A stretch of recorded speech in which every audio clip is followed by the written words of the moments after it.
What's going on, ladies and gentlemen? Welcome back to another edition of Action Sunday.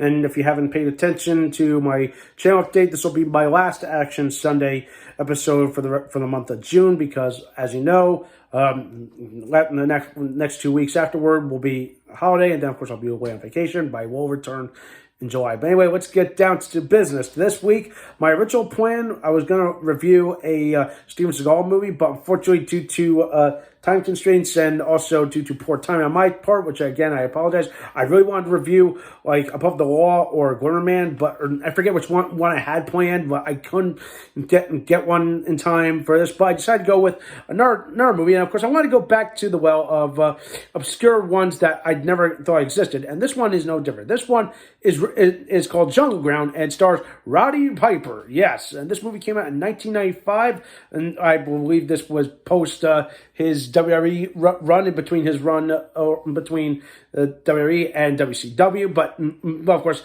let's focus on the movie. The movie. I'll explain this to you. It's in a good way. Like, I feel like at first glance, it feels like a storyline ripped from the Warriors, with a little bit of Escape from New York. So here's what happens: Piper plays an undercover police lieutenant whose sting operation goes horribly wrong, and apparently turns into like this deadliest game of him trying to survive the night. So yeah, I'm like, wow, whoever thought of this clever idea, I taken the idea of trying to survive a night in a city, and not just any city, a dangerous part of the city that they called the Jungleground. And immediately when I heard that, I was like, okay, they took some inspiration from other works for this. And yeah, and of course, when I thought that, I was like, okay, there's got to be certain gangs. And of course, there was one gang that ruled this so-called Jungleground, which was called the Ragnarokers. And I was like, that's clever. It's better than the Warriors or the Baseball Furies or something like that, or anything ripped from the Warriors, which I'm glad they didn't full out like parody. If they did that, then I would just say avoid. But here, I feel like they took the best elements of that, best elements from Escape from New York, if you kind of think about that for a moment, but instead of going in to rescue someone, he's trying to get out. And like, it's really cool, very crafted idea. But I felt like at times, there's some moments that made me just go, oh my God, who's going to live? Who's going to die? How is he going to survive the rest of this night?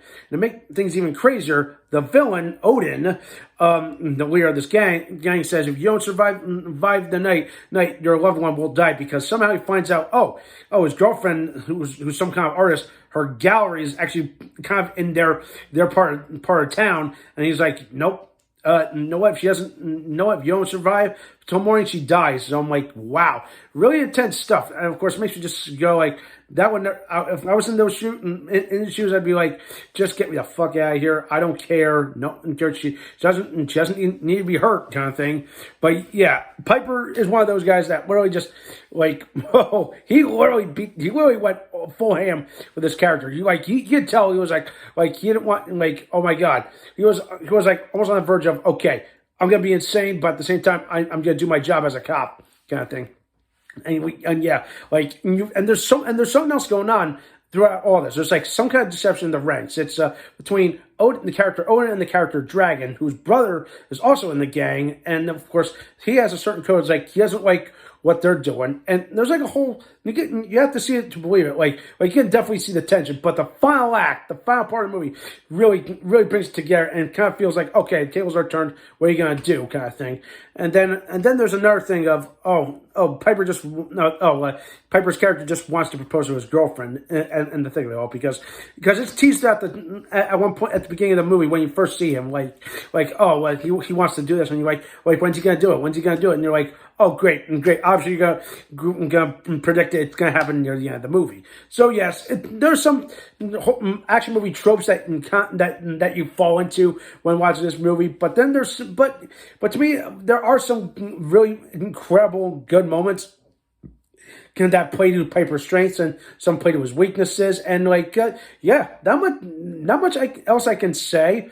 But my one problem is he's like the one thing that holds this entire movie together. Like everyone else in this movie is like virtually unknowns. I didn't know who any of them were, but to me, I felt like everyone there did their job, like playing someone from a gang member or a cop or a prostitute, because there is like a character that kind of Roddy picks up on the way, but nothing happens. Okay, because especially when this character is definitely underage. But of course, that was another thing that kind of put me off. For this movie. I was like this one character is going to come back, and sure enough, this character does come back. But then you're like you sense that, and you're like, no, come on, this is just feels weird. Obviously, nothing happens, but he does do something very heroic during the final part of the movie. And yeah, I felt like this movie was a little bit fast paced at times, but once the ball gets rolling, once the sting operation just goes awry, it's like it becomes like an unstoppable game. Like you're just waiting for the payoff and just waiting to see what the hell happens next. So seeing Piper in his element kind of works, and of course, hey, I found myself really enjoying this movie. I'd say if you guys want to give this movie a shot, Jungleground, it's available for free on Freevee. Give it a watch. If you're a fan of Roddy Piper, if you're a fan of pro wrestling, right, or action movies in general, give it a watch. All right. And with that in mind, I'm going to give Jungleground. I'm going to give it a solid 7. I was contemplating giving it a little much lower grade, but I think it's for what it's worth. I think it's entertaining. It's not the perfect movie in the world. There's obviously some better movies with Piper in it. I reviewed Back in Action where I kind of enjoyed that, but maybe some repeat viewings eventually, and maybe something about Jungleground will make me just say I feel like this was good, but not the best. All right, if that makes sense. So that does it for this week. I want you to think, don't video, subscribe to my channel, and stay tuned for some more awesome and exciting content.